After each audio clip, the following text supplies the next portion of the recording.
Hi, it's Steve. Today we'd like to show you how to change the solenoid for the ice bin on your refrigerator. It's a really easy job. Let me show you how we do it. Now to do this repair, the first thing we'll need to do is open up the freezer and remove the ice bin. We'll just set that aside. Then we'll remove the auger motor and solenoid assembly from the refrigerator. We'll set it on a suitable work surface where we can change out that solenoid. So we'll lift up that ice bin and set that aside. Now to remove that auger assembly, we need to remove two screws that are located just at the very back on the bottom.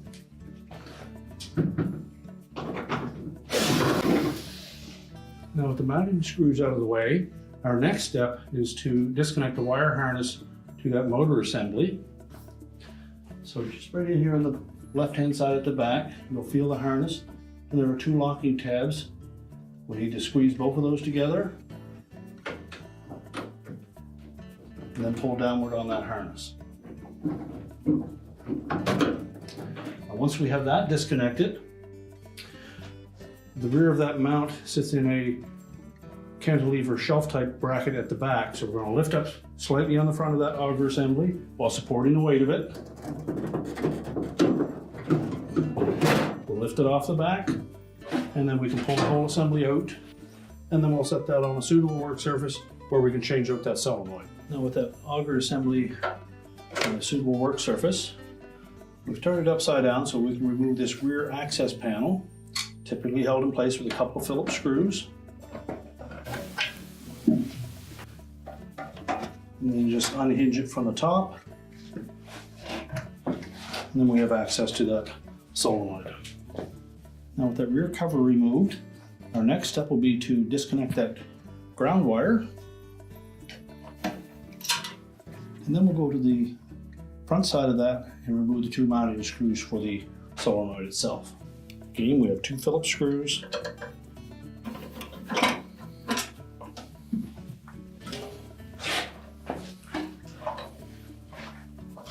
And then pull that assembly out where we can access the harness connectors. Simply remove the wires from the terminals on that solenoid.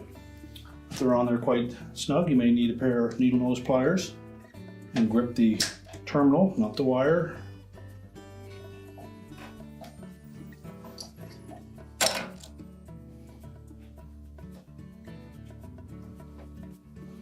Now with those removed, we'll next need to pull that plunger out. We'll discard the old solenoid. Then we need to transfer that yoke to the new plunger. If you compress the spring, you'll see that there's a little E-ring on the end of that shaft that we'll need to pry off of there. So using a small flat blade, carefully pry that off. Remember, there is a spring behind it, so it's going to want to fly on you. Discard the old plunger, slide the new one into place.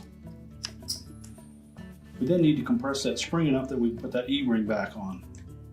So using a pair of needle nose pliers, we'll slide that E-ring back into place.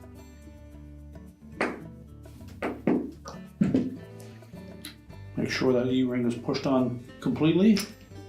Now before we install that new solenoid, we suggest that you determine which side is going to lay flat against the mounting bracket. And then we'll install those screws first, just so that we can cut a new thread into that mounting bracket. It's easier to do this when it's stationary.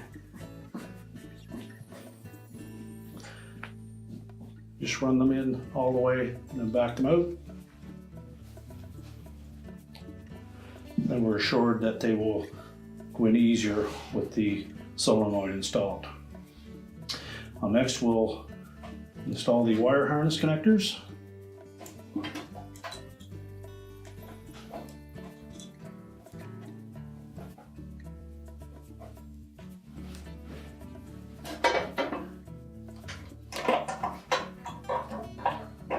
Slide that plunger into the solenoid, and then we'll go to the front where we can line up the mounting screws.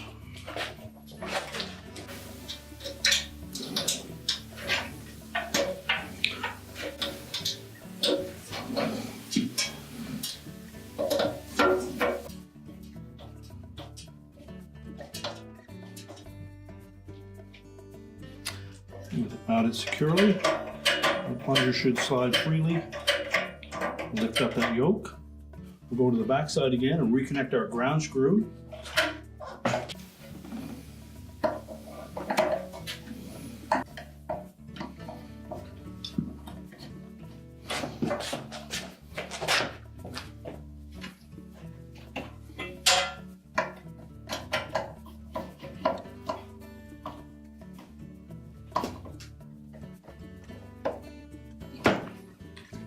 Tighten that securely.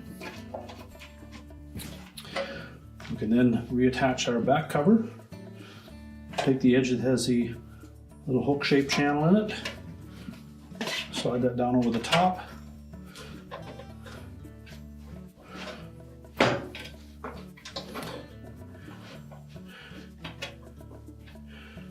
then reinstall the mounting screws from the bottom.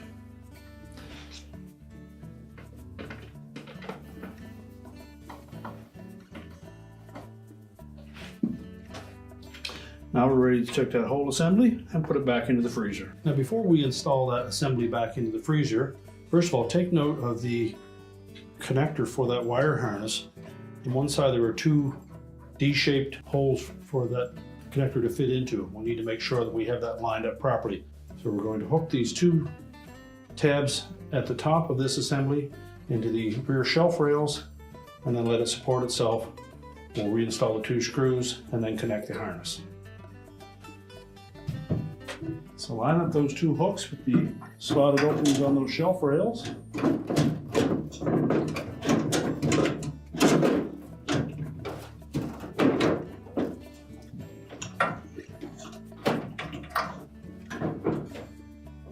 It should support itself.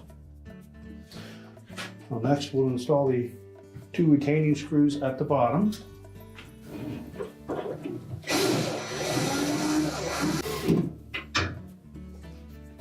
Now we'll reach up in and locate that wire harness and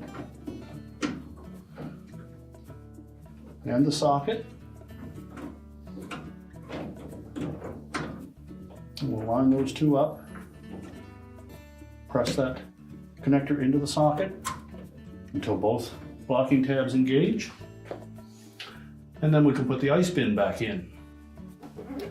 So next we'll line up that ice bin. Just make sure that the drive at the back lines up with the yoke on that auger motor.